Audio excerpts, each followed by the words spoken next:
আল্লাহ কোনো বস্তুর ভিতরে রাখেন নাই, কোনো জিনিসের ভিতরে রাখেন। কোথায় রাখছেন?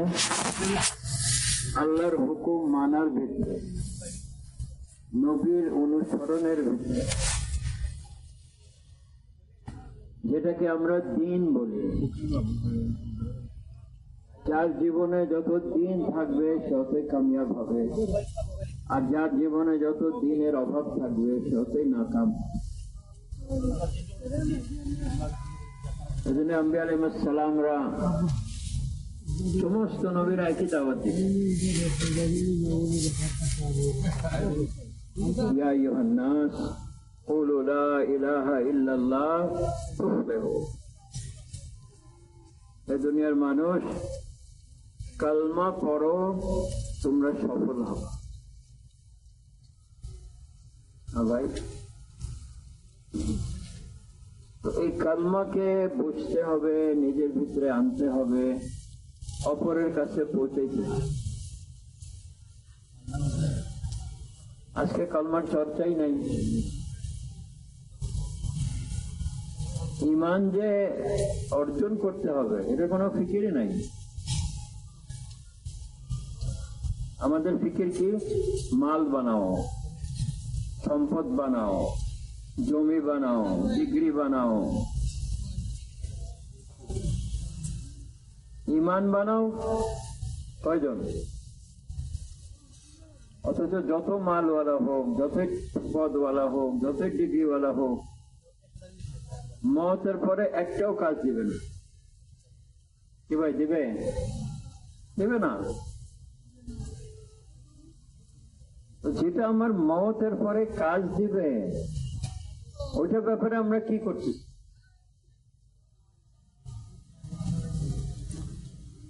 আপনি যদি লন্ডনে যাইতে চান, আপনি টাকা নিয়ে যাবেন না পাউন্ড নিয়ে যাবেন? কেন? যে টাকা ওখানে কাজ করে না ভাই। ওখানে শীত হয়, আপনি গরম কাপড় নিয়ে যাবেন কি যাবেন না? যাবেন। তো যেটা আমি যেখানে যাচ্ছি, যেটা আমার কাজ দিবে, ওটা আমি এখান থেকে নিয়ে যাব। তো কবরে কি কাজ দিবে? কোন জিনিস কাজ দিবে ভাই? কবরে ঈমান আমল কাজ দিবে। মান রব্বুক, বলো তোমার রবকে। তো যে আল্লাহকে রব জানতো না, যে আল্লাহকে, আল্লাহর ইবাদত করতো না, যে আল্লাহর হুকুমের উপরে চলতো না, সে বলতে পারবে না রব্বি আল্লাহ, আমার রব আল্লাহ, বলতে পারবে না। এই জন্য ভাই, প্রথম কাজ হলো ঈমানকে নিজের ভিতরে আনা, তারপরে সব কাজ করেন, কোনো মানা নাই। হুজুর সাল্লাল্লাহু আলাইহি ওয়াসাল্লাম ও সাহাবাদেরকে সবচেয়ে আগে দাওয়াতে লাগাইছেন, কেন? দাওয়াত দিলে ঈমান বাড়ে।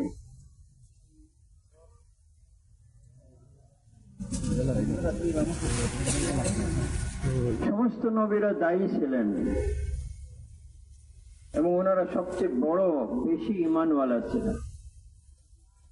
এই জন্য তারা সবচেয়ে বড় জান্নাত পাবেন। যার ঈমান যেরকম তার জান্নাত ওইরকম। সবচেয়ে কম ঈমানওয়ালা সে এই দুনিয়া বরাবর 10টি দুনিয়া পাবে। যার ঈমান বড় সে কিরকম জান্নাত পাবে?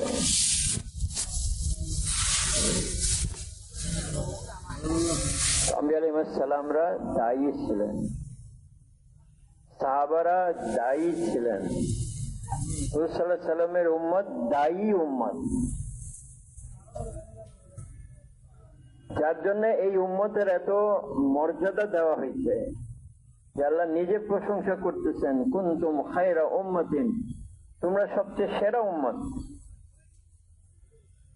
কি করবে? দাওয়াতের কাজ করবে। কুনতুম খায়রা উম্মাতিন উখরিজাত লিন-নাস, তারপর কি? তা'মুরুনা বিল মারুফ ওয়া তানহাউনা আনিল মুনকার, ভালোর দিকে ডাকবে, খারাপ থেকে বিরত রাখবে। তার মানে দাওয়াতের কাজ করবে কারা? শেষ নবীর উম্মত। এই দাওয়াতের কাজের জন্য এই উম্মতকে স্থান দেওয়া হয়েছে। কি স্থান দেওয়া হয়েছে? সমস্ত উম্মতের পরে আসবে, কিন্তু সমস্ত উম্মতের আগে জান্নাতে যাবে। কিন্তু ভাই দোস্ত, শর্ত আছে, দাওয়াতের কাজ করতে হবে। আল্লাহ আমাদেরকে দুনিয়াতে দাওয়াতের কাজের জন্য পাঠাইলেন, আর আমি চাকরি ব্যবসা দোকানে ব্যস্ত থাকলাম, তাহলে আপনি ওই জায়গায় পৌঁছতে পারবেন। হ্যাঁ ভাই, লা ইলাহা ইল্লাল্লাহ মুহাম্মাদুর রাসূলুল্লাহ, এটা হলো জান্নাতের চাবি। মান ক্বালা লা ইলাহা ইল্লাল্লাহ মুখলিসান দাখালাল জান্নাহ, যে ইখলাসের সাথে কালমা পড়বে সে জান্নাতে যাবে। এজন্য কালমার মেহনত হলো দাওয়াত দেওয়া, বেশি বেশি করে পড়া, অপরকে এটার এই জিনিস বুঝানো, অপরের কাছে পৌঁছানো, সময় দিতে হবে। এজন্য বলে গাছ করো, ঘরে ঘরে যাও, দুয়ারে দুয়ারে যাও, মানুষকে আল্লাহর কথা স্মরণ করাও। সে দাওয়াত দিবে, সব জায়গায় সে লাভবান হবে। যে দাওয়াত শুনবে, হইতেও পারে না হইতে পারে। হুজুর সাল্লাল্লাহু আলাইহি সাল্লাম তার সব চাচাদেরকে দাওয়াত দিয়েছেন, 2 জন কবুল করছে, তারা পার পেয়ে গেছে, বাকিরা ধ্বংস হয়ে গেছে। ভাই, ইমানের হেফাজত করি, ইমান বানাই, ইমান মজবুত করি। কিভাবে হবে? কেন, যদি ইমান মজবুত থাকে, ইমান পাকাপোক্ত থাকে, তো আমলও সুন্দর হবে। যার ইমান মজবুত তার আমল মজবুত, যার ইমান দুর্বল তার আমল দুর্বল।